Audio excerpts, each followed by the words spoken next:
The desert sun scorched the backs of the Hebrew slaves as they bent over their forced labor, generation after generation, shaping bricks from straw and clay beneath the whips of Egyptian taskmasters. Egypt's majestic cities, its temples, statues, and palaces stood as towering monuments to their pain. Children were born into bondage, taught not to dream, but to survive. Stories of Abraham, Isaac, and Jacob passed through hushed tones like fading echoes of a covenant long forgotten. Their voices rose with groans to the heavens, not in anger, but in longing. O God of our fathers, where are you? Through decades of oppression, their identity remained intact only by memory and faith. Yet the silence of the heavens did not mean absence. God had heard every cry, every prayer. He had seen the affliction of his people, and he had chosen a deliverer, one who had once worn the robes of Egyptian royalty, but whose heart beat for his Hebrew brethren. Moses, once a prince, now a shepherd in exile, was called from the burning bush on Mount Horeb and given a divine command. Go to Pharaoh, tell him to let my people go. After confronting Pharaoh, after miracles and plagues, blood, frogs, darkness, and finally the death of Egypt's firstborn, Pharaoh relented. In the dead of night, the Israelites departed. Millions strong with livestock, carts, and trembling hearts, they followed a pillar of cloud by day and fire by night. They were not an army, but a people reborn, leaving the land of chains behind. But Pharaoh's heart, ever hardened, turned again to hatred. He could not let go. So he summoned 600 elite chariots and his entire military force. As Israel camped near the Red Sea, free for the first time in centuries, a storm of vengeance rolled toward them. His first sign was the ground trembling, faint at first, then stronger with each passing second. The distant beat of hooves echoed across the wilderness as Pharaoh's war chariots surged forward like a tidal wave of steel and fury. Dust clouds billowed behind them, darkening the horizon. Panic gripped the camp of Israel. Mothers clutched children, elders wailed, and men shouted with confusion. Before them stretched the vast, impassable Red Sea. Behind them thundered the army of the world's greatest empire. There was no way out. The same people who had sung songs of deliverance now cried in terror. "Why did you bring us here to die?" they screamed at Moses. "Were there no graves in Egypt? We told you to leave us alone." Accusation mingled with despair. Freedom suddenly seemed like a curse, and Moses became the object of their wrath. But Moses, standing tall, did not panic. His eyes, seasoned by wilderness and touched by fire, were fixed not on Pharaoh's army, but on the God who had never failed him. With the sea roaring in front of him and death approaching behind, he lifted his staff and shouted above the chaos, "Do not be afraid. Stand still and see the salvation of the Lord, which he will accomplish for you today. The Egyptians you see today, you will never see again." The camp fell silent, the only sounds the crashing of waves and the thundering hooves in the distance. Then, as if in answer to Moses' declaration, the pillar of cloud moved from the front of the Israelites and stood behind them, forming a divine barrier between the slaves and their pursuers. Through the darkness of night, it glowed, a wall of protection that Pharaoh's army could not pass. God himself was now their rear guard. As the cloud held the Egyptian army at bay, Moses turned toward the sea. God's voice, unmistakable and commanding, echoed within his soul. "Stretch out your hand over the sea." With the same staff that turned rivers to blood and summoned hail from heaven, Moses raised his arm high. Then something unthinkable began. A mighty wind, fierce and divine, blew from the east all night. The waters trembled and then parted, towering like walls on either side. The seabed, once wet and buried beneath waves, was now dry ground.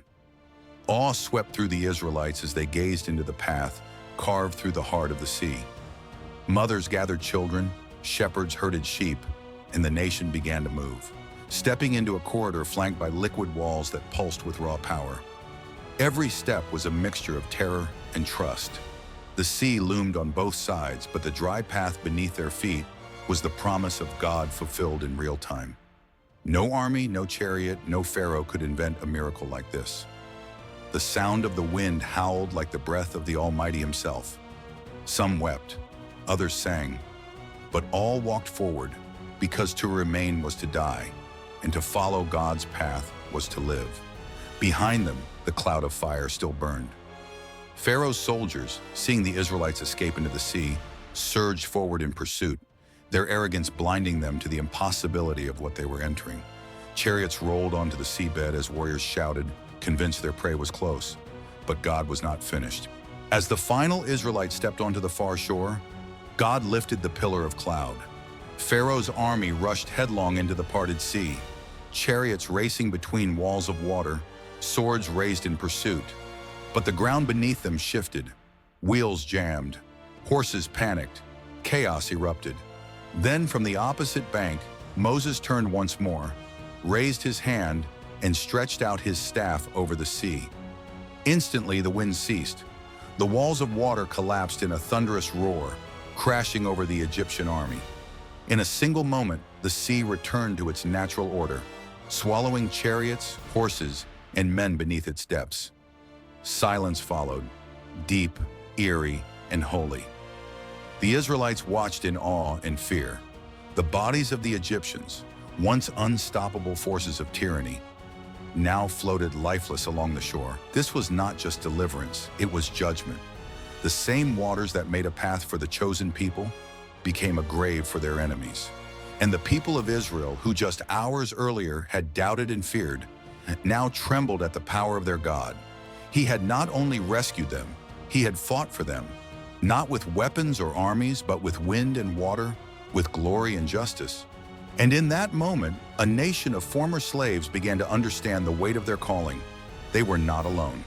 They were chosen, and their God was mighty to save. As dawn broke over the eastern horizon, the sea was calm once more, its fury spent, its judgment complete. On the far shore, the Israelites stood in stunned silence. Then one voice rose, the voice of Moses, and a song was born. I will sing unto the Lord, for he has triumphed gloriously. The horse and its rider he has thrown into the sea. The people joined in, tens of thousands of voices swelling with praise. Tambourines rang out as Miriam, the sister of Moses, led the women in a dance of victory. Joy like never before surged through the camp. They were free, not just escaped, but redeemed. Their enemies had been utterly defeated by the hand of God. The Red Sea was no longer a symbol of fear, but a monument to divine power. Children laughed, elders wept, and families embraced. It was a day of joy etched into their memory forever. This was the God of Abraham, the God who keeps his promises. He had not forgotten. He had acted in power and mercy. The people realized that their God was not just the God of the past, not only of their forefathers, but of their present and future.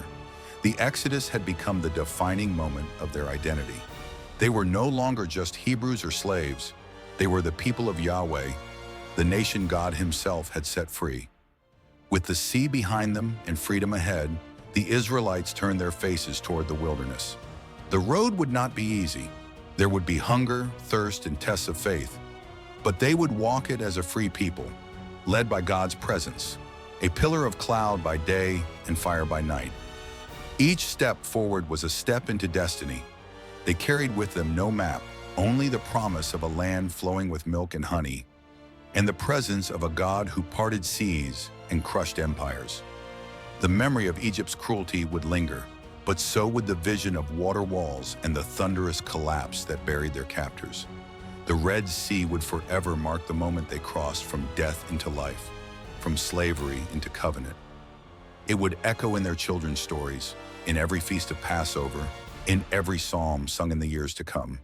And though the desert awaited them, they no longer walked in fear, for the God who split the sea would guide their every step, feed them from heaven, and speak to them from the mountain. This was not the end of their journey. It was only the beginning. A great escape, yes, but even more, a great unveiling of divine purpose. The people of Israel would never be the same, and neither would the world.